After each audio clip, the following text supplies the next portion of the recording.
It was 5:45 a.m. on a chilly October morning in 2026, and I was standing barefoot on my porch in Willow Creek, Nevada, clutching my phone, my breath visible in the crisp desert air.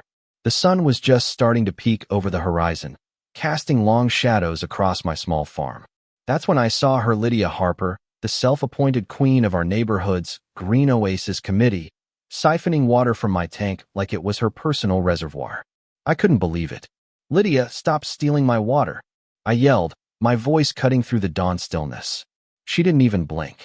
She just waved her clipboard, flashed a smug smile, and said, "It's for the community's benefit, Marcus." My sprinklers were barely spitting, my crops were wilting, and here she was acting like she was saving the planet. I was fuming, and if you'd been there, wouldn't you have lost it too? I'd been up early to check my irrigation lines when I spotted her. Lydia, in her wide-brimmed sun hat, stood by my steel water tank, a thick black hose snaking from her property to my drain valve. She didn't try to hide each wave like we were old pals. "Morning, Marcus. Just optimizing our water usage," she chirped, as if that explained why my tank was draining into a muddy streak across my dirt lot. I stood there, dumbfounded, watching my water vanish. Lydia had this look, half defiance, half pride, like she'd just cracked the code to world peace. "My block's aiming for the Water Conservation Award this year," she added, clutching her clipboard like it was a badge of honor. I whipped out my phone and started recording, not because I wanted a fight, but because this was straight up absurd. "Lydia, that's my water tank," I said, trying to keep my cool. "You can't just take it." She looked at me like I'd told her to stop breathing. "It's not stealing, Marcus. It's resource allocation. We're in a drought, and the neighborhood rules clearly prioritize conservation." She pulled out a folded paper, waving it like a royal decree. "This is a compliance notice, not a violation. I'm being reasonable." The paper had official-looking letterhead, but it was just a suggestion, not a mandate. Still, Lydia acted like it gave her divine right. I wasn't buying it. "You're taking my water for your award obsession," I said, voice steady but sharp. She huffed, as if I'd accused her of something outrageous. "I'm redistributing for the greater good." I had to give her points for nerve. I marched over, shut off the valve, and yanked her hose out. She glared at me like I'd just spat in her coffee. "This isn't over, Marcus. The neighborhood will hear about this." I just shrugged, thinking, bring it on. The next morning, I was up before dawn, half expecting Lydia to try again. Sure enough, at 6:05 a.m., my phone lit up with notifications from our farm communities group chat. It wasn't loud, but it was relentless, angry messages piling up like a storm. I grabbed my camera and scrolled through. No sign of Lydia, but the chat was buzzing with complaints. Weak showers, sprinklers failing, washing machines stalling. I took screenshots, time-stamped at 6:05 a.m., just like the day before. The pattern was clear, and Lydia's name was already popping up in the comments. I started wondering how long she'd been pulling this stunt without anyone connecting the dots. As a farmer and part-time mechanic, I'm wired to notice how systems work and how they break. My tank wasn't just for my crops. It was tied to the main water line through pipes laid when Willow Creek was developed decades ago. If Lydia was draining my tank daily, she might be messing with more than just my water. I decided to dig deeper, but first, I wanted to catch her in the act again. I rigged a cheap flow whistle on my tank valve, a $10 gadget that'd scream if anyone tampered with it. If Lydia came back, I'd know. That night, I set my alarm for 5:50 a.m. If Lydia thought she could keep playing games, she was about to meet someone who didn't back down. The next morning, right on cue, the whistle shrieked at 6:05. No Lydia in sight, but a wet patch appeared near my tank, same spot as before. This wasn't random, it was deliberate.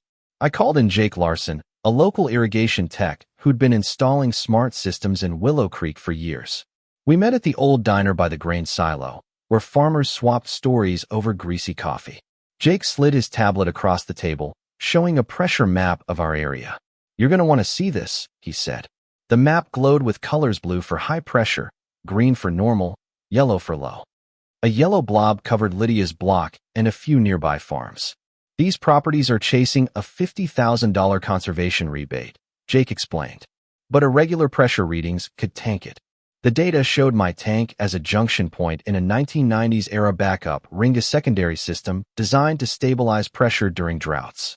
If Lydia was draining my tank, She was triggering this ring, pulling water from the main line and screwing up pressure for her own neighbors. The irony was almost too good. I needed proof, so I asked Jake to file a report with the county water board. They'll send inspectors by market day Friday morning, he said. But keep this quiet. If Lydia catches wind, she might cover her tracks. I spent the next few days gathering evidence. Audio of the whistle, time-lapse photos of the wet patch, and screenshots of the group chat's daily 6:05 a.m. complaints. My wife, Sarah, caught the low rumble under the whistle on one recording. That's not just a hose, she said, her nurse's instinct for trouble kicking in. That's water moving through Papi's, a lot of it. Then our neighbor, Mrs. Clara Bennett, stopped by. In her 80s, Clara had lived here since the 90s drought. She remembered the backup rings installation, sketching out a memory of heated town hall debates about who'd pay for it. Your tank was a sore point, she said, circling our property on her notepad. It's tied to 6 farms, including Lydia's. Draining it now would mess with everyone.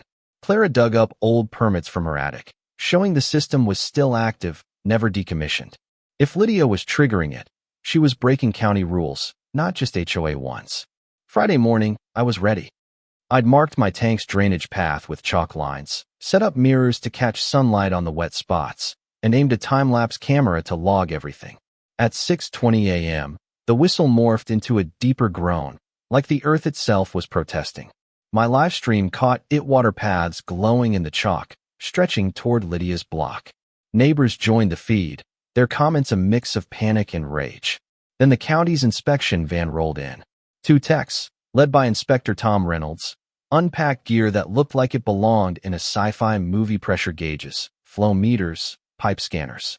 I showed them my setup: chalk, mirrors, camera. Tom nodded, impressed. Most folks just complain. You've practically solved this for us.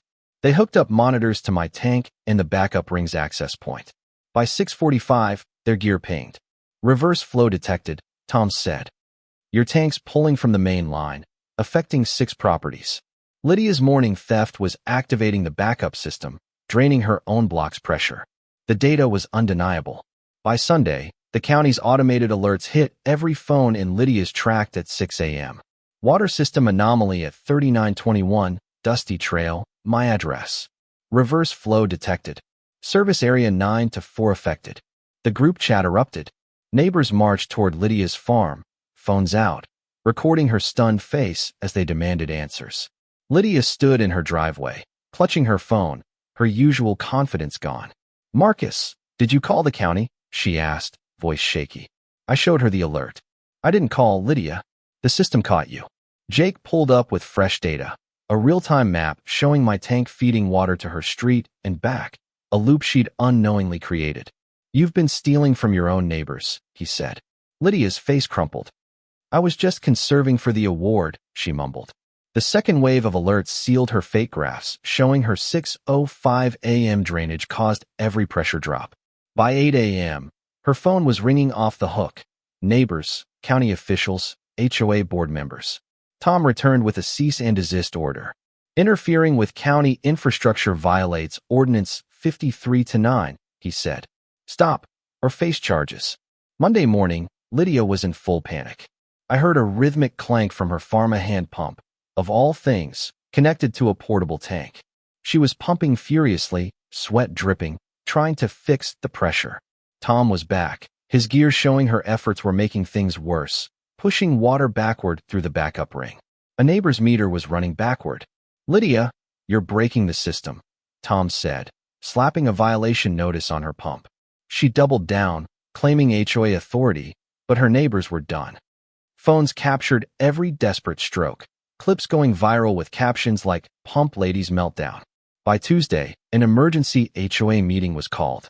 Lydia was suspended, censured, and hit with 60% of an $87,000 repair bill, plus $15,000 for contamination tests. Her precious conservation award? Canceled. Her house went up for sale by Friday, a desperate for sale by owner signed at a bargain price. She was gone by Sunday, her moving truck vanishing into the desert. The county moved fast after that, installing industrial backflow preventers and sensors to lock down the backup ring. By late October, my sprinklers ran smoothly. No more whistles, no more drama. The new owners of Lydia's farm, a young couple from Reno, were a breath of fresh air cooperative, no clipboard nonsense. Clara stopped by one evening, smiling at our green fields. That backup system was meant to save us, not tear us apart, she said. I kept the old flow whistle on my tank, a reminder that sometimes the simplest tools catch the biggest problems. Now, every morning at 6:05, I hear nothing, just the quiet of a system working right. So what would you have done? Would you have confronted Lydia head-on or played it smart like I did, letting the system expose her? Should she have faced criminal charges, or was losing her home and reputation enough? And here's the big one. Was Lydia a villain, or just someone who got carried away with power? Drop your thoughts below. Hit that like button if this story got your blood pumping, and subscribe for more real-life dramas. I'm off to enjoy my coffee in peace finally.